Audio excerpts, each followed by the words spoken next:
Welcome to the Redeeming Productivity Show. This is the podcast that helps Christians get more done and get it done like Christians. And I'm your host, Reagan Rose. Well, I'm here. This is episode 56, and I'm sitting here. I got a ice cold LaCroix. Well, this is a Kroger brand, so seltzer water, 0 calories, naturally flavored lemon. Listen to this. It just went all over my computer. It's okay. It's okay. Just a few droplets. Well, got another episode for you. So we're going to be talking today about the art of gracefully dropping the ball. How to let people down without losing their respect. Ooh, intriguing title. I know. I wrote it. And so here's the deal. No matter how well you plan, no matter how well you organize, no matter how well you delegate, sometimes you drop the ball. Sometimes you let people down. Sometimes you fail to live up to your commitments and your promises. But sometimes, talking to myself here, we can make matters worse when we fail to communicate when those things happen. And this can lead to broken trust, can lead to people losing respect for you. And the question is, how do we drop the ball gracefully? Well, today I want to give you 5 ways that you can drop the ball gracefully and not lose people's respect, not lose their trust when you have to break a commitment. So we'll talk about that in just a second. Before we do, just a quick plug for the newsletter. If you don't get my bi-weekly newsletter, you should.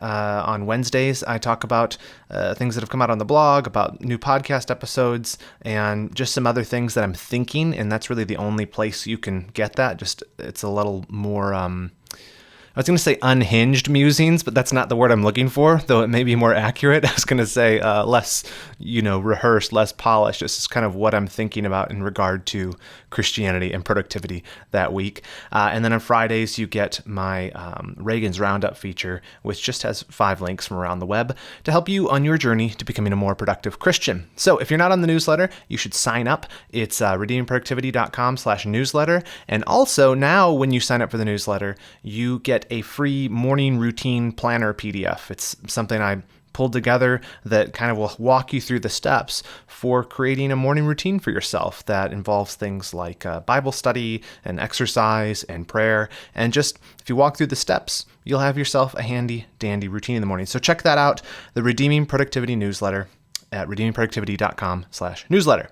And also, if you're interested in supporting my work, producing this podcast, these videos, blog posts, etc., you can do so on patreon.com/redeemingprod. There'll be a link in the description if you want more info on that. Okay, let's get into the meat of things. Let's get talking about dropping the ball gracefully. So here's the thing. I really hate letting people down. I do. And I think that there's a problem there in motivations, which I'll talk about in a future episode on fear of man, but I really hate that feeling of letting someone down. And I think that in large part, that's what drives my interest in productivity sometimes. Obviously, my more nobler reasons are that I do indeed want to glorify God with my life. But what really made me start thinking about how I can be more organized, how I can track my tasks better, the big thing that was motivating me was I just kept dropping the ball. People would ask me to do something, I'd commit to doing it, and then I'd forget.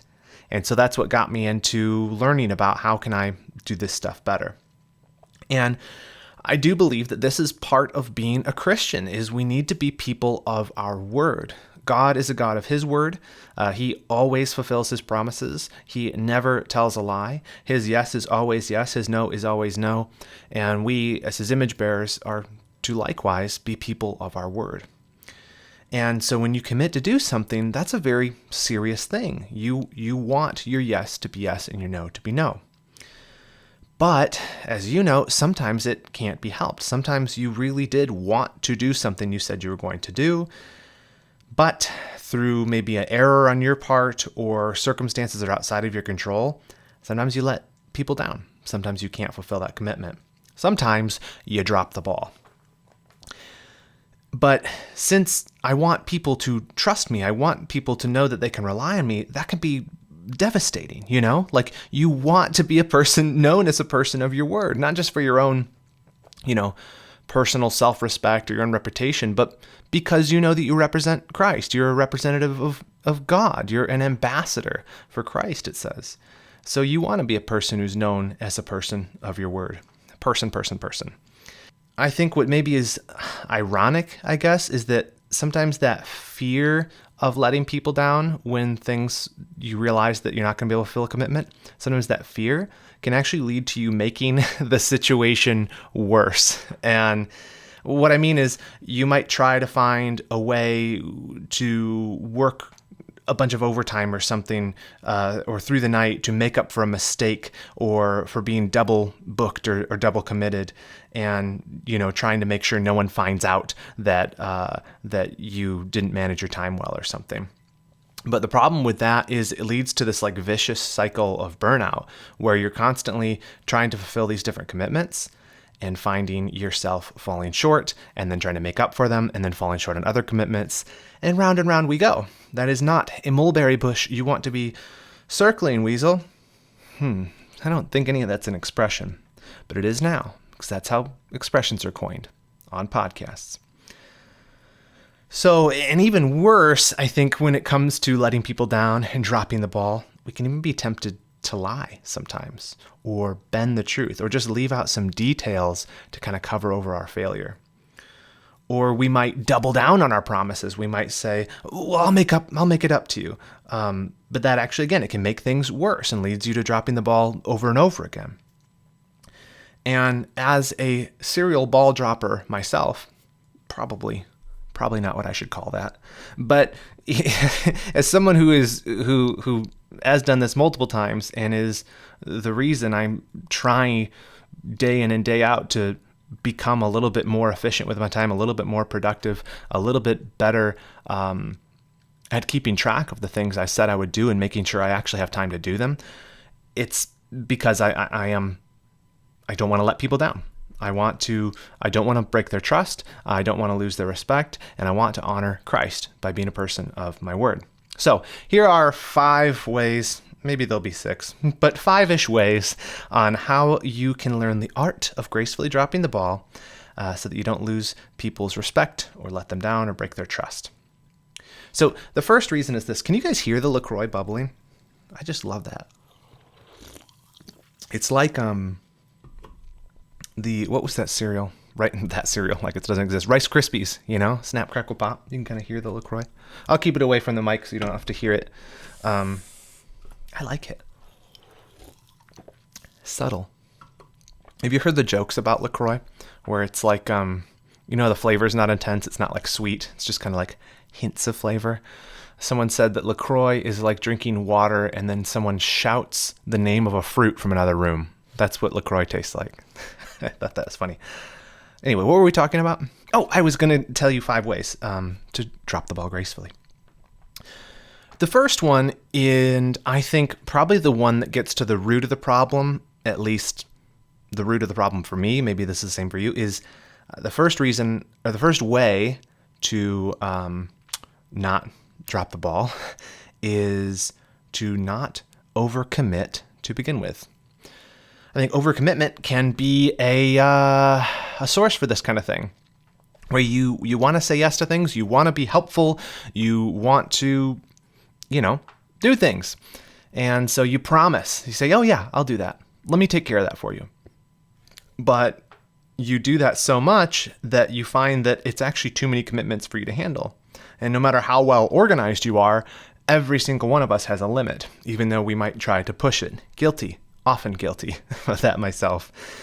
So I would say the first way that you can drop the ball gracefully is by not putting yourself into a position where you're constantly having to drop the ball because you got too many things on your plate. Keep the plate tidy. And this is just the art of learning to say no.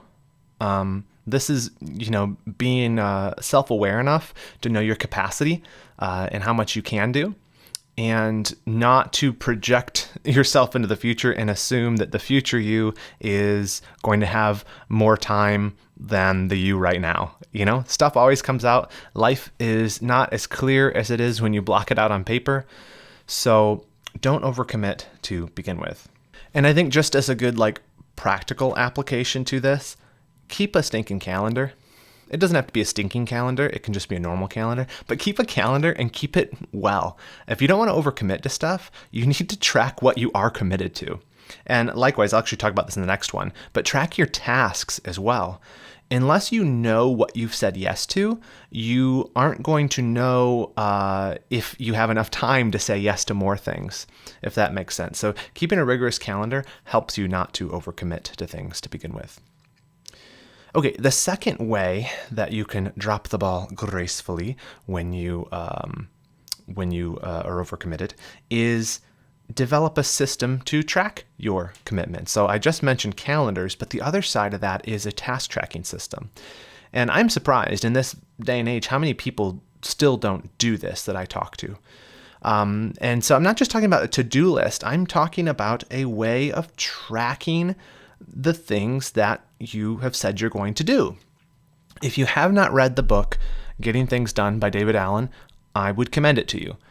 It's a simple, systematic approach to how you can kind of capture things as they come into your life and make sure that they actually get done, so you're not constantly trying to remember in your head all the things that you've said you're going to do. It's a great book, and many, many software tools have sprung up around the concept of getting things done. I use OmniFocused. Todoist is really popular. Things. You can do this with a bullet journal or just a simple notebook, but having just a dedicated space where you track what are the things, what are the tasks, what do I need to get done today and tomorrow, things like that. That will go miles to make it so that you don't drop the ball as often. And again, number one applies here too. Again, don't overcommit to things. But if you have visibility on what you're committed to, you're going to be much more likely to not drop the ball on things. And also, transition, that will help you to know if you are about to drop the ball on something so that you can communicate. And so that's the third way that you can drop the ball gracefully when you know that you're going to break a commitment. Tell people. Tell the person or people or boss or friend or whoever in advance. If something comes up and you had plans to go have dinner with some friends or something, and don't just ghost them for one, but don't also 10 minutes before you're going to meet at your local Chili's to get some Peño poppers and a triple dipper, don't be like, oh guys, sorry, I can't make it. Especially if you knew further in advance of that. And this is something that I am guilty of myself is, most people will forgive a broken promise or a failure to complete something as intended as long as you just tell them as soon as you know about it. Do you know what I mean? People understand. Nobody's perfect. Nobody gets 100% of the things done that they say they're going to get done. Things come up, emergencies, and even just foolish things where you double booked yourself. The trick is tell them as soon as you know. So as soon as you know that you goofed, a call, a text, an email goes a hugely long way to not just save face, but also honor the person that you're about to let down. And if you know that there is even the potential for dropping the ball on something, say you've committed to some project and the deadline for it is coming up, and man, it's going to be tight. I don't know if I'm going to make this deadline. Don't just clam up and pretend that everything's going to be okay. This is a great time for you to tell whoever's in charge of it. I mean, I find this helpful. I manage people, and I really appreciate when they over communicate to me, when there's an expectation for something to be done, and they tell me, hey, this and this and this came up. I think we're still going to get it done on time, but I'm not sure. I want you to know. I so appreciate that, because then I'm able to communicate that, and I'm able to set my expectations or reset my expectations, rather than being surprised when I thought everything was going fine because the last time we talked was a week ago. Do you know what I mean? So communicate early, communicate often. As soon as you know that you're dropping the ball on something, or even before, if you know there's the potential to it. So communicate. Simple enough, isn't it? Except for it's kind of embarrassing, right? I think this is the reason that I struggle with this is, You want to please people. You want to come through. You want to be trustworthy, but you kind of don't want people to see your flaws and your mistakes, especially if you have a podcast about how to be productive and then you drop the ball on something because you weren't productive on it. Do you know what I mean? Like there's a little bit of a blow to your ego, to your pride. And so then you don't communicate. But again, it just makes things worse. So when you know that you're going to drop the ball, communicate. So on this subject of the art of gracefully dropping the ball, here is the fourth way that you can drop the ball gracefully and not break people's trust or lose their respect for you. And that is be 100% honest. Be 100% honest. Here's the deal. Excuses are really not helpful, even if they're true. Like, I think there is a difference. Personally, I make a difference in my mind. I have two different categories for an excuse and an explanation for something. But an excuse is, as I define it, it's when you are basically trying to pass the blame. It might not be to another person. It might be to circumstances. But an excuse has these overtones of not taking ownership of the problem. So you say, oh, I almost got it done, but yeah, then my car broke down, or I almost got it done, but then X, Y, and Z happened to me. You know what I mean? And that is not that helpful. And I just, again, speaking as, somebody who manages people, I don't mind here. I mean, I understand that things come up and I want to hear an explanation, but I don't want to hear an excuse. I don't want to hear a hint in there of it's not my fault. And it may not be your fault, but what I mean is people appreciate it when you take ownership and you're 100% honest. And so maybe your car breaks down and you can't get to an appointment on time. Take ownership of that. Be 100% honest. Tell them exactly what happened. Say, or if you're running late, don't do that thing where, GPS says 5 minutes, but you haven't even, left your house yet. Be 100% honest about it. That is going to go miles, even when you mess up, even when things don't go your way. If the aim is that, hey, I know I'm letting this person down, but long term, I don't want to break their trust. I want them to trust me. Well, a great way to have people trust you is to not lie to them. And mainly, again, be extremely, extremely honest, 100% honest about why you had that epic blunder. And maybe even if it's in a work setting, what you could have done differently. Proactively saying, yeah, you know what, I could have had this, I could have worked on this sooner. I remember this coming up all the time, like in school. Do you guys ever have teachers like this where you come and you ask for an extension on a paper or some project and you say, oh yeah, well, I had all these other things going on and I kind of pulled an all-nighter and then my cat got sick and was throwing up everywhere and, my dog had worms and you just have so many pets and they have so many medical conditions.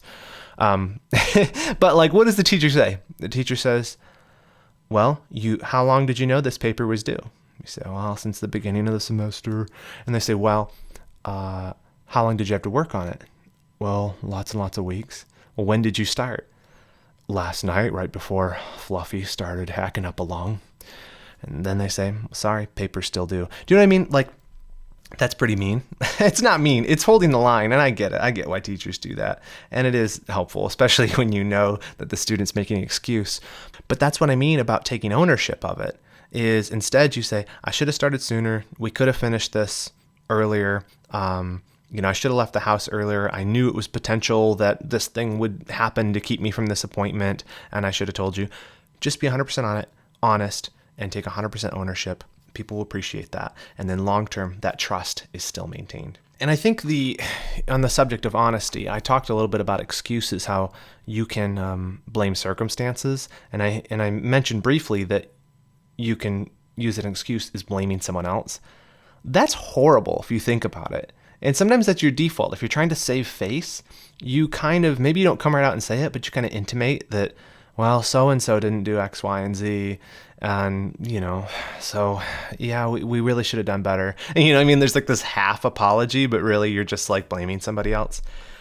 That's pretty rough, especially if you were the one responsible for doing the thing. it's your problem. Even if somebody else did let you down, you should have been on top of it. And worse is if you're kind of hinting that it's someone else's fault when it wasn't. You are like bearing false witness, which is a violation of the law of God. You're blaming somebody else for your mistake.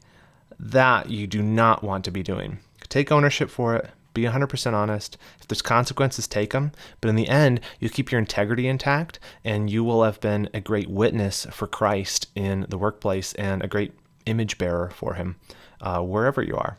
Okay, so we're talking about the art of gracefully dropping the ball, how to let people down without losing their respect. And so far, we've looked at 5 ways of doing that. The first is not to overcommit to begin with. The second was develop a system to track your commitments. Third is communicate early. And fourth was be 100% honest. Well, here's the 5th way that you can drop the ball gracefully when you're breaking a commitment and not lose people's trust or respect. And that is the simple act of asking for forgiveness. If someone trusted you to do something, whether it be as simple as, again, making an appointment on time, for coffee or something, or if it's in the workplace and it's the fulfilling a project in the time that you committed to, or even in the home with your spouse or with your kids, is you said you'd do something and then you don't. And even if the circumstances are outside of your control, whatever the reason, ask for forgiveness. You promised to do something. You said you would do something and you didn't. Ask for their forgiveness. Apologize to them. Not in that weird kind of way, where you don't actually take responsibility. You say, I'm sorry for the way that made you feel. I'm very sorry for the way you reacted to that. I'm sorry that you were mad at the car for it breaking down on me. Just take responsibility and ask for forgiveness. Just say, I'm so sorry. I said that I would do that and I didn't. And then make it right. It's not hard, except for to the pride, simply to ask for forgiveness.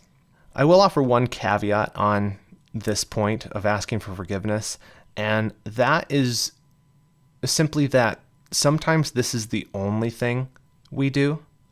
Do you know what I mean? Like if you are a serial ball dropper, there's that term again. I don't want to say that anymore. But if you are somebody who constantly, or repeatedly has failed to meet commitments, apologies wear thin real fast.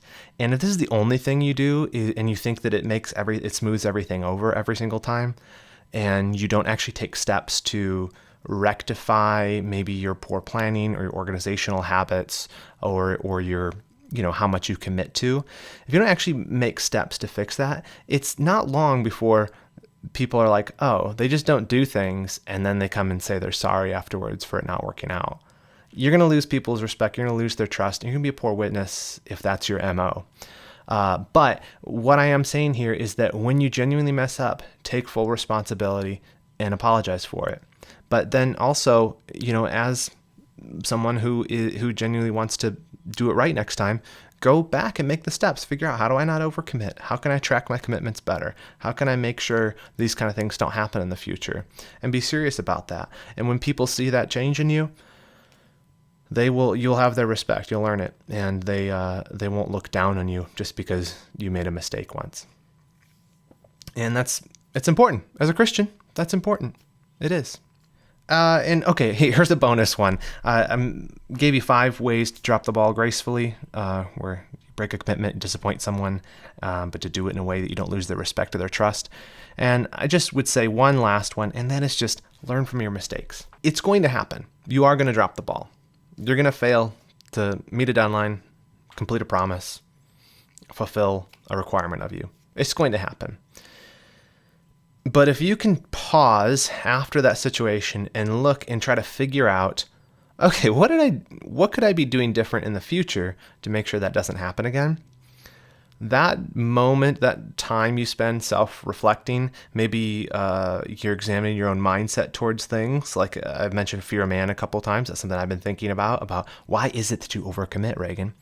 And it's because I care too much, I think, that what people think about me. And so how can I assess that at the heart level so that in the future I honor people by saying yes to the things that I really can do and not bring up people's expectations that I'm going to do something for them when I know that I don't really have the capacity to do it. Another part of this self-examination is looking at your systems.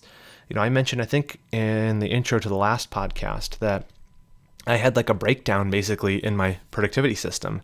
One crisis kind of blew the whole thing up.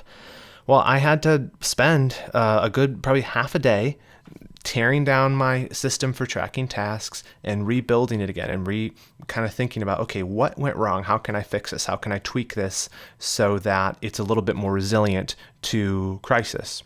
And so I did that, and hopefully the fruit of that will be that type of thing won't happen again, or at least I'll have the right steps in place to mitigate a disaster from messing up my whole week or causing kind of a chain reaction of not fulfilling commitments. See what I mean? So learn from your mistakes. Learn from them, improve, and keep going. And guys, listen. If you're a Christian, if you've placed your faith in Jesus Christ, if you've been united with him by faith, then you are under God's grace, which means you can fail and fail even boldly. You will make mistakes. You will fail to fulfill things. And I think one of the problems that can happen, or maybe a better way to put it is this way, is that productivity is something that people that are given to perfectionism are kind of drawn to sometimes. And so I wouldn't be surprised if a lot of you listening would be self-described perfectionists. And perfectionism is in Christians a denial of grace, right? It's a denial that you are imperfect, that you are in need of God's help. And I think reminding yourself of the gospel, reminding yourself that you are not perfect, you are not God, is so helpful when you do drop the ball in a situation like this. It helps you be more honest about your own shortcomings with others and with God. And only then are you able to assess what went wrong, apologize, seek forgiveness if you messed up in some way, and then move on and keep going and trying to do better next time in Christ's strength. Well, guys, that's all I have for you this week. Thank you so much for listening and or watching. Appreciate you. Do check out that newsletter in the description. Oh, and if you are a Patreon supporter, head on over to Patreon now that the episode's over. I have a little clip on there that I made for you about an app that has really been changing the way I read Kindle books, and I think you will be interested in it. So check out that clip. And if you're not a Patreon supporter, you can join and get access to these bonus clips as well. The link for that is in the description.